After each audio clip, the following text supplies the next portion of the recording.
Hello dear student, हम continue कर रहे हैं class 6th science chapter 9 the living organism characteristics and habitat. Previous video में हम डिफरेंट तरह के हैबिटेट के बारे में डिस्कस कर रहे थे, जिसमें हमने मेनली जो डिस्कस किया टेरेस्ट्रियल एंड एक्वेटिक हैबिटेट को डिस्कस किया था। और इसमें हमने डिफरेंट तरह के टेरेस्ट्रियल और एक्वेटिक हैबिटेट के बारे में पढ़ा था। अगर आपने हमारे प्रीवियस वीडियोस नहीं देखे हैं तो आप हमारे चैनल ब्रजेश बागड़ी पे जाके वीडियोस देख सकते हैं। आपको हमारे वीडियोस पसंद आ रहे हैं तो हमारे चैनल को लाइक, सब्सक्राइब एवं वीडियो को शेयर करें। साथ ही साथ बेल आइकॉन प्रेस करें ताकि आपको लेटेस्ट वीडियो की अपडेट मिलती रहे।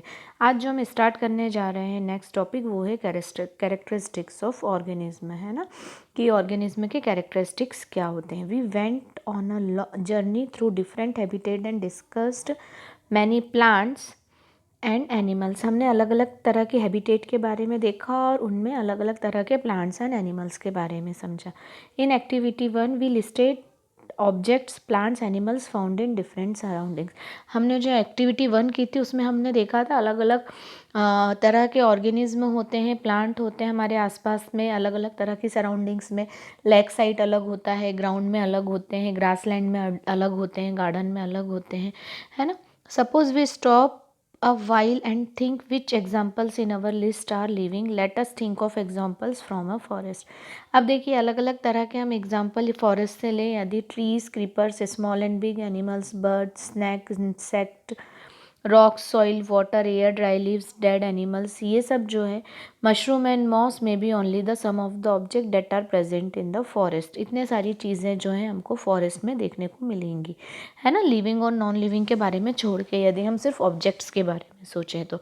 अब इनमें से which of these are living, इनमें से कौन सी लिविंग है। Think of the object that you can see around you at this moment and group them as living and non living.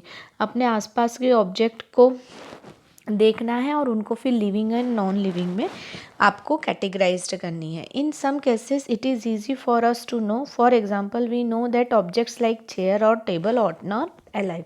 कुछ केसेस में ये आसान होता है, जैसे हम यदि टेबल और चेयर की बात करें तो हम जानते हैं कि टेबल और चेयर जो है वो अलाइव नहीं है, नॉन लिविंग है। Paheli was reading this rhyme from complete nonsense written by Edward Lear. अभी एक पहली ने मतलब कि पोयम पढ़ी थी, उसके बारे में बताया गया है, हम, है ना। Paheli and Boojho found the poem very funny because they knew that a chair और table is not alive and it can not talk और वॉक, है ना।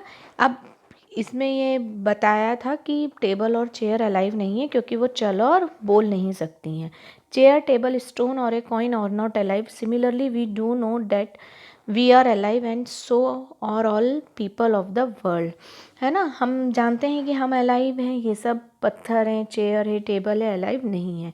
We also see animals around us. हम अपने आसपास एनिमल्स भी देखते हैं अलग अलग तरह के, that are so full of life, जैसे जो कि लिविंग है।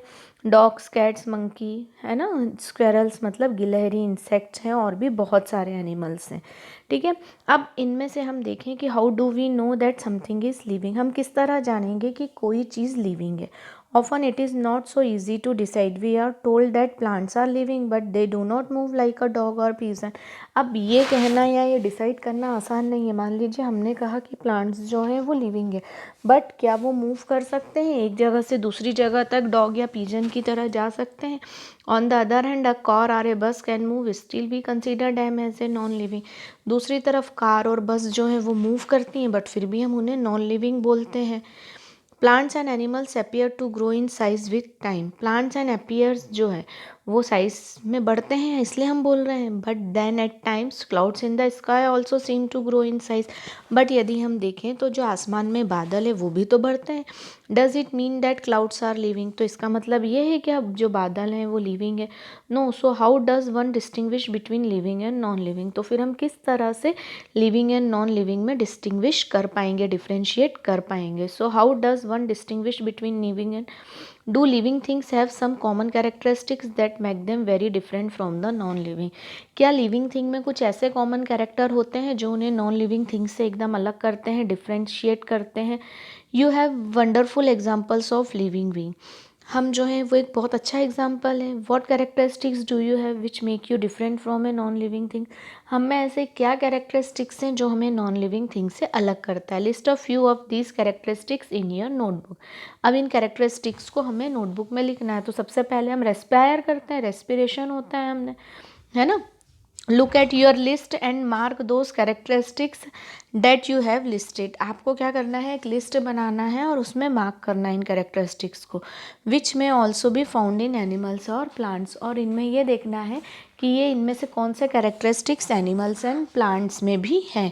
सम of these characteristics are perhaps common to all living things. और जब आप इस तरह के कैरेक्टरिस्टिक्स लिखेंगे तो आपको ये समझ में आएगा कि कुछ कैरेक्टरिस्टिक्स जो हैं वो एनिमल एंड प्लांट्स में कॉमन है। तो अब हम देखते जाते हैं ऐसे कौन कौन से हैं। जैसे मैंने एक कैरेक्टरिस्टिक्स बताया था, कौन सा, रेस्पिरेशन का। अब और दूसरे हम कैरेक्टरिस्टिक्स देखते जाते हैं। Do all organism need food. क्या सभी ऑर्गेनिज्म को फूड की ज़रूरत होती है। In chapter 1 and 2 we learn that all living things need food. How essential it is animal and to us. हमने ये देखा था चैप्टर 1 and 2 में कि एनिमल्स को और हमें फूड की बहुत ज़्यादा रिक्वायरमेंट होती है, हमारे लिए बहुत ज़रूरी होता है। We have also learn that plants make their own food by the process of photosynthesis. और हमने ये भी देखा था कि प्लांट्स जो है अपना फूड खुद बनाते हैं, कौन सी प्रोसेस से, फोटोसिंथेसिस से। एनिमल्स डिपेंड ऑन प्लांट्स और other animals for food their food. और एनिमल्स जो होते हैं वो प्लांट्स पे अपने फूड के लिए डिपेंड होते हैं, है ना। जितने भी एनिमल्स हैं वो प्लांट पर उनके फूड के लिए डिपेंड होते हैं। Food gives organism the energy needed for them to grow. अब फूड से क्या मिलती है, हमको एनर्जी मिलती है जो कि हमें ग्रोथ करने के लिए ज़रूरी होती है। Organism also need energy for other life processes that go on inside them. Organism को एनर्जी की ज़रूरत और भी दूसरी लाइफ प्रोसेस के लिए होती है जो उसकी बॉडी में हो रही है ना। अलग अलग तरह की जो लाइफ प्रोसेस होती हैं उनके लिए भी फूड की रिक्वायरमेंट या एनर्जी की रिक्वायरमेंट होती है। अब यदि हम नेक्स्ट कैरेक्टरिस्टिक्स देखें, do all organism show growth. इसके बारे में जो है हम नेक्स्ट वीडियो में देखेंगे। आप ये वीडियो ध्यान से देखिएगा।